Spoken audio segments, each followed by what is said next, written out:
തങ്കം തങ്കം ചെവിയായിട്ടൂടെ ചായ എടുക്കുന്നുണ്ട്. Daddy snacks ഒന്നും വാങ്ങിച്ചില്ലേ? സ്നാക്സ് ഇല്ലാതെ നീ ചായ കുടിക്കൂലേ? ഒരു രസം. സ്നാക്സ് തിന്ന് വീപ്പക്കുറ്റി പോലെ ആയി. ഒരു ദിവസം ഇല്ലാന്ന് പറഞ്ഞിട്ട് ഒന്നും സംഭവിക്കുന്നില്ല. ഓ സ്നാക്സ് ഇല്ലാത്ത ശീലങ്ങളും പഠിപ്പിച്ചു വെച്ചത് നമ്മൾ തന്നെ വാഴാക്കി കളഞ്ഞു. ചായ കിട്ടുമോ?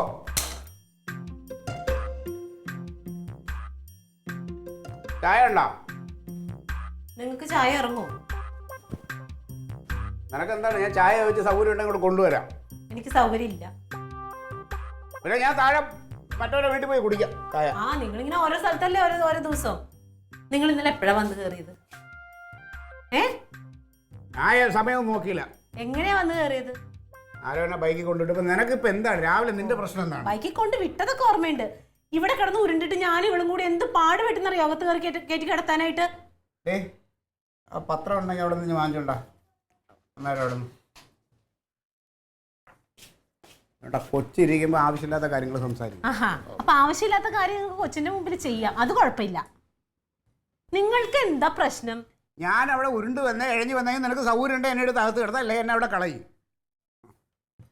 എന്നാലും നിങ്ങൾ നന്നാവൂല അല്ലേ ക്ലീറ്റോ? ക്ലീറ്റോ ഇനി ഇങ്ങനെയൊക്കെ തന്നെയാണ്. ക്ലീറ്റോ രാവും പകലും ഇല്ലാതെ കഷ്ടപ്പെട്ട പാർട്ടിക്കാരന്മാർ ഇപ്പൊ പുറത്താക്കിയില്ലേ ക്ലീറ്റോയെ പാർട്ടിന്ന്? പിന്നെ പാർട്ടിക്കാര് പുറത്താക്കിയെങ്കില് പാർട്ടി എന്ന് പറഞ്ഞ് നടന്ന എന്നെ നിസ്സാര കാര്യത്തിന് എന്നെ ഇപ്പൊ വെളിയിലാക്കിയൊക്കെയാണ്. പാർട്ടി എന്ന് പറഞ്ഞാൽ നടക്കട്ടെ, നിങ്ങളുടെ കുടുംബത്തിന് വേണ്ടി ജീവിക്കുന്നു. മതി, അതിന് ജീവിച്ചിട്ടും പ്രത്യേകിച്ച് കാര്യമൊന്നുമില്ല. കുടുംബത്തിന് എന്ത് കുടുംബം?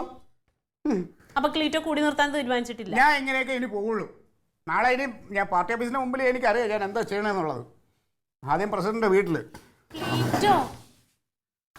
എന്തിനിങ്ങനെ സ്വയം നശിക്കണേ ക്ലീറ്റോ? ഞാൻ നശിക്കൂടി, ഞാൻ നശിക്കണോണ്ട് ഇവിടെ ആർക്കും ഒന്നും ഇല്ലല്ലോ. നിനക്ക് വല്ലതും സംഭവിക്കോ? നശിച്ചാ ഞങ്ങൾക്ക് ആരാ ഉള്ളത്? നിനക്ക് ആരൊക്കെ? നിനക്ക് ആങ്ങളുണ്ട്, അമ്മയുണ്ട്, പിന്നെ ആൾക്കാർ ഇഷ്ടം പോലെ ഉണ്ടല്ലോ. ക്ലീറ്റോക്കല്ല ആരും ഇല്ലാതുള്ളത്. ഇതിപ്പോ ആരോടെ വാശി തീർക്കണേ? പാർട്ടിക്കാരോടോ, ഞങ്ങളോടോ, നമ്മുടെ കൊച്ചിനോടോ? അയ്യോ, എനിക്ക് ആരോട് വാശിയില്ല, എനിക്ക് എന്നോട് തന്നെയുള്ള വാശിയാ. എന്നോട് തന്നെ. നിങ്ങൾ ഇത് ഈ നിലക്ക് തുടരാനാണ് ഉദ്ദേശമെങ്കിൽ ഞാൻ ഇതല്ല, ഇനി ഇതിനപ്പുറമായിരിക്കും. ഞാൻ ഇനി വേറൊരു അലമ്പായിരിക്കും. അപ്പൊ എന്റെ കൊച്ചിന്റെ ഇവിടെ കാണും ഉത്തരത്തില് ശവം. അയ്യോ, പേടിപ്പിച്ചോളരുത്. ഞാൻ പിന്നെ അത് കേട്ട ഉടനെ ഞാൻ അങ്ങ് തങ്ക നീ രാവിലെ എണീറ്റ് പോ, കൈവാക്കിന് വന്ന് ഇരിക്കണം. മനുഷ്യനിവിടെ തങ്ക നീ ചായ ഉണ്ടെങ്കിൽ എടുത്തോളോ കളിക്കാൻ. ചായ ഇല്ല. നിങ്ങൾക്ക് ഇനി എന്റെ കയ്യിൽ പച്ചവെള്ളം തരൂലല്ലോ ഞാൻ. നിങ്ങൾ എന്ന് നന്നാവണം അന്ന് ഇനി നിങ്ങൾ എന്നോട് മിണ്ടിയാ മതി. അയ്യോ, പിന്നെ എനിക്ക് നീ മിണ്ടില്ലേ പിന്നെ എന്റെ അരി വേവൂലല്ലോ. ഓ, എവിടെ പത്രം എവിടെടേ? മാമൻ വായിച്ചിട്ട് തരാന്ന് പറഞ്ഞു.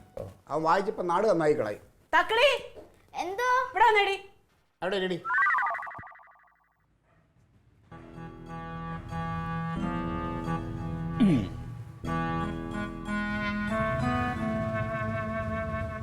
എന്താ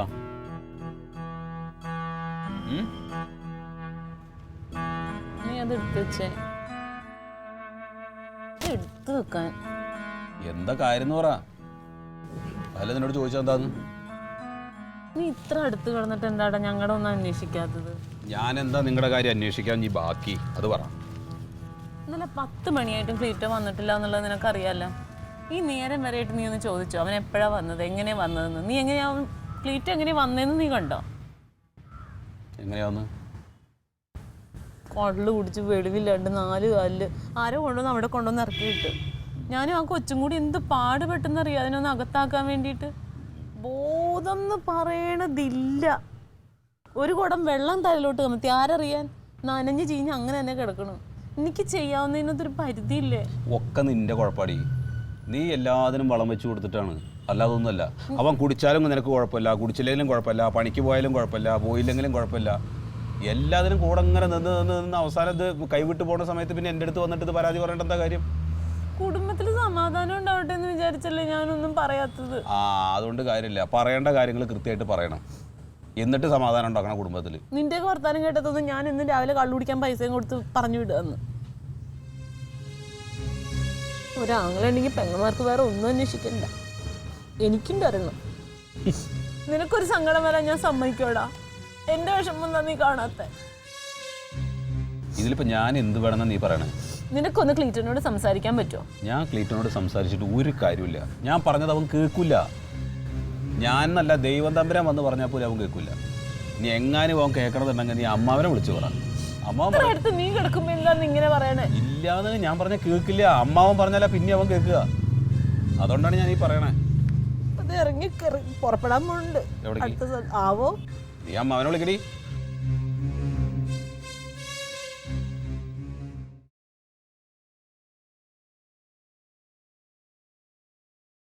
എടി അതിന് നീ ഇങ്ങനെ ഇരുന്ന് മോങ്ങിയിട്ടെന്താ കാര്യം?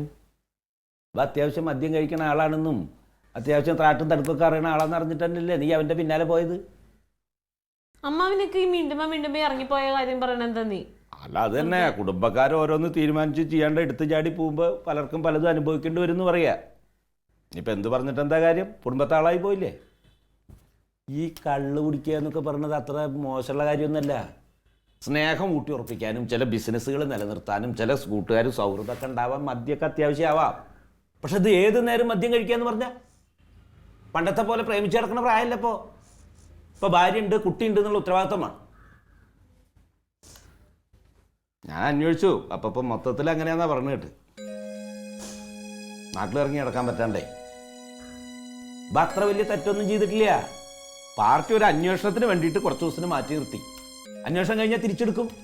ഇങ്ങനെ നടന്നാൽ തിരിച്ചെടുക്കുവോ? മൂക്കറ്റം വെള്ളം അടിച്ച് നടക്കണവനെ പാർട്ടിയിലെടുക്കുവോ? അമ്മാവി ഇതൊക്കെ എന്നോട് ചോദിച്ചിട്ട് എന്താ കാര്യം? എടുക്കുമെന്ന് ഞാനാണ് പാർട്ടിയിൽ എടുക്കണത് എടുക്കാതിരിക്കണത്? അല്ല, എന്തെങ്കിലും അവനെ പറ്റിയിട്ട് ഒരു കാര്യം പറഞ്ഞു കഴിഞ്ഞാൽ അപ്പം ന്യായീകരിച്ചിട്ട് വരുമല്ലോ. എന്റെ ക്ലീറ്റ് അങ്ങനെയല്ല, തങ്കാണെന്ന് പറഞ്ഞിട്ട്. ഇപ്പോഴാ എന്റെ ക്ലീറ്റ് തങ്കമൊക്കെ തന്നെയായിരുന്നു. ആയിരുന്നു. ഇപ്പോഴാ മുക്കായി. എവിടെ നീ പൈസ കിട്ടുന്നത്? നിങ്ങളോടൊക്കെ കടം മേടിച്ചിട്ട് കള്ളു കുടിക്കുക. ഒക്കെ എന്താടി വല്ല വട്ടുണ്ടോ? നീ വഴിയിൽ നടക്കണ ഒരാളോട് ഒരു നേരത്തെ ഭക്ഷണം ചോദിച്ചു നോക്ക്. ഒരു മനുഷ്യൻ മേടിച്ചു തരില്ല. ഇന്നൊരു പൈൻറ്റ് മേടിച്ചു തരാൻ പറഞ്ഞു നോക്ക്. അല്ലെങ്കിൽ ഇന്നൊന്ന് കമ്പനിക്ക് കൂട്ടുന്ന് പറഞ്ഞു നോക്ക്. വിളിച്ചുകൊണ്ട് പോകാൻ ആയിരക്കണക്കിന് ആൾക്കാരാ. എന്താ ചെയ്യണ ഞാൻ? എന്താ ചെയ്യാതെ? പേടിപ്പിച്ചാലോ ആത്മഹത്യ ചെയ്യണതായിട്ട്? ആര്? ഞാൻ. നീ ഇപ്പൊ അവനെ കെട്ടിയതിന്റെ ശേഷം ഒരു 25 പ്രാവശ്യമെങ്കിലും ആത്മഹത്യ ചെയ്യാൻ പോയിട്ടില്ലേ? നീ അത് ചെയ്യില്ല എന്നൊക്കെ അവനെ നന്നായിട്ട് അറിയാണീ. ഇതിനിപ്പോ ഒരൊറ്റ വഴിയുള്ളൂ. ഇപ്പൊ പണ്ടത്തെ പോലെ ഒന്നല്ല, ചികിത്സയൊക്കെ ഉണ്ട്. അപ്പൊ അവർ തന്നെ ഈ എന്താ ധ്യാന കേന്ദ്രം അവിടെ ഒക്കെ ഉണ്ടല്ലോ, അവിടെ ഒരു മാസം കൊണ്ട് കൊണ്ടുപോയി നിർത്തിയാൽ മതി. പ്രാർത്ഥനയൊക്കെ കഴിഞ്ഞിട്ട് ഇറങ്ങുമ്പോ അച്ഛന്മാരെല്ലാം കള്ളുടിക്കും. നേരം ക്ലീറ്റ് അവിടെ പോയി ഒരു മാസം നിന്ന. അല്ല, അപ്പൊ അവനപ്പൊ കൊണ്ടുപോകണമെങ്കിൽ ഇപ്പൊ പിന്നെ മയക്കുമരുന്നൊക്കെ കുത്തിവെച്ചിട്ട് കൊണ്ടുവരും. അത് നടക്കില്ല. എടി ഇപ്പൊ പല ചികിത്സ ഇറങ്ങിയിട്ടുണ്ട്. നീ പേപ്പറിലൊക്കെ വായിച്ചിട്ടില്ലേ? നമ്മുടെ പേപ്പർ വായിക്കാറുണ്ടോ? അന്ന് ഇടയ്ക്കൊക്കെ വായിക്കണം. ഇപ്പൊ 2 ആഴ്ച മുമ്പ് മുതൽ പത്രത്തിൽ വരാൻ തുടങ്ങി. തിരുവനന്തപുരത്ത് ഒരു വൈദ്യം വന്നിട്ടുണ്ട് ഇത്ര മദ്യപാനം നിർത്താനുള്ള ചികിത്സയായിട്ട്. അത് രോഗീനെ കൊണ്ടായിട്ടാണ്, രോഗി അറിയിച്ചാലാണ് എനിക്ക് എന്റെ മദ്യപാനം നിർത്തണം എന്ന് പറഞ്ഞെങ്കിൽ എളുപ്പമുള്ള ചികിത്സ ഉണ്ട്. അതല്ലെങ്കിൽ പിന്നെ രോഗി അറിയാണ്ട കൊടുക്കണം. എന്തെന്നാന്നത്? അപ്പൊ അവിടെ ചെന്നാൽ അവര് ചികിത്സാ വിധി പറയും. മരുന്ന് കൊടുക്കണമെന്നൊക്കെ പറയുന്നത് പലർക്കും. ഈ മരുന്ന് രോഗി അറിയാണ്ട കൊടുക്കണം. അത് ഞാൻ കേട്ടിട്ടുണ്ട്. ഈ ഭക്ഷണത്തിൽ അല്ലാണ്ടപ്പോ അത് മരുന്നാന്ന് പറഞ്ഞു കൊടുത്താൽ കഴിക്കില്ലല്ലോ. അതിലൊരു കുഴപ്പമുണ്ട് അമ്മാവാ. ഇപ്പൊ നമ്മള് മരുന്ന് കൊടുക്കുമല്ലോ ക്ലീറ്റോന്. പാവം അതിനത് അറിയാനില്ലല്ലോ. അറിയാൻ പാടില്ലല്ലോ. അതറിയാതെ പോയിട്ട് ഈ മരുന്ന് കൊടുക്കണ കാര്യം അറിയാതെ പോയിട്ട് കള്ളു കുടിച്ചിട്ടുണ്ടെങ്കിലും പറ്റില്ല. ഈ മരുന്ന് അകത്ത് ചെന്നിട്ട് അപ്പൊ തന്നെ കള്ള അകത്ത് ചെന്നാണ്ടല്ലോ ഭ്രാന്താവും. അതുകൊണ്ടാ ഇനി ആ മനുഷ്യൻ ഭ്രാന്തും കൂടി വന്നാൽ സഹിക്കാൻ പറ്റുമോ? ഇനി എന്താ ചെയ്യണ? കുറച്ചൊക്കെ റിസ്ക് എടുക്കണം. നമ്മളിപ്പോ അവനറിയാണ്ട ഈ മരുന്ന് കൊടുത്തു എന്ന് വെക്കുക. പിന്നെ നീ സ്നേഹിച്ചിട്ടായാലും ശരി, നീ ശാസിച്ചിട്ടായാലും ശരി, പുറത്തു പോകാണ്ട നോക്കേണ്ടത് എൻ്റെ കടമ. ഒരാഴ്ചയെങ്കിലും അവനവിടെ പിടിച്ചു നിർത്തിയാൽ പിന്നെ അവൻ മദ്യം കഴിക്കില്ല, അത് ഉറപ്പാ. എന്നാ പിന്നെ അങ്ങനെ അങ്ങോട്ട് ചെയ്താലോ? അവൻ നേരാവണോ? എന്നാ പിന്നെ ചെയ്യണം. നീ എന്നപ്പോ തന്നെ കനകനോട് ചെന്ന് പറഞ്ഞിട്ട് അവനെയും കൂട്ടിയിട്ട് എല്ലായിടത്ത് പോയിട്ട് എന്താ വേണ്ടിച്ചാ ചെയ്യേ? അമ്മാവൻ എന്നെ കളിയാക്കണല്ലേ? കനകൻ എൻ്റെ കൂടെ ഈ കാര്യത്തിൽ നിൽക്കൂല എന്ന് അമ്മാവൻ അറിയാലോ. എങ്ങനെ? അവന്റെ സ്വഭാവം നന്നാവണ്ടേ? നല്ല സ്വഭാവത്തിൽ തന്നെ കിരിമ്പാമ്പുക. പിന്നെ ഈ സ്വഭാവം കൂടി ആയാലോ? അവൻ കണ്ണിട്ട് ക്ലീറ്റ് ഇങ്ങനെ ആയി പോയത്. പിന്നെ ഒന്നാമത് ജമന്തിയൊക്കെ അറിയാണ്ടിരിക്കുക നല്ലത്. അറിഞ്ഞു കഴിഞ്ഞാൽ എങ്ങനെയെങ്കിലും ഇപ്പം അറിഞ്ഞു കഴിഞ്ഞാൽ അത് അതിലേറെ പ്രശ്നമാവും. അമ്മാവൻ വരുമോ? ഞാനിപ്പോ എന്നൊരു കാര്യം ചെയ്യും. നാളെ നീ എന്തെങ്കിലും നൂല് മേടിക്കാനോ ഇതെന്നൊക്കെ പറഞ്ഞിട്ട് മത്തായിയുടെ കടറ അങ്ങോട്ട് വാ. രാവിലെ ഒരു 9 മണിക്ക് ഞാൻ അവിടെ ഉണ്ടാവും. അല്ലെങ്കിൽ വേണ്ട, കുട്ടിയെ വിട്ടിട്ട് ഒരു 10 മണിക്ക് വന്നാൽ മതി. എന്നിട്ട് നമുക്ക് അവിടെ നിന്ന് അങ്ങോട്ട് പോവാം കേട്ടോ. അപ്പോൾ ഒരു 10 മണിയാകുമ്പോഴേക്കും അവിടെ വന്നാൽ മതി. പൈസ എന്തെങ്കിലും ഉണ്ടെങ്കിൽ എടുത്തോട്ടോ. എൻ്റെ അടുത്തില്ല അമ്മാവ. നല്ല കാര്യത്തിനല്ലേ? അപ്പോൾ 10 മണിക്ക് വരാം കേട്ടാ. ഞാൻ അവിടെ നിന്ന് കയറട്ടെ, അല്ലെങ്കിൽ ഇപ്പം എന്താ ഇവിടെ ചായ വേണ്ടല്ലോ. അയ്യോ വേണ്ട, ഇനിയിപ്പോൾ അവിടെ ചെന്നാൽ അത് കുടിച്ചില്ലെങ്കിൽ ചേച്ചിയുടെ വായിലിരിക്കുന്ന കേൾക്കേണ്ടി വരും. ഞാൻ അങ്ങോട്ട് വന്നാണെന്ന് പറയാതിപ്പോൾ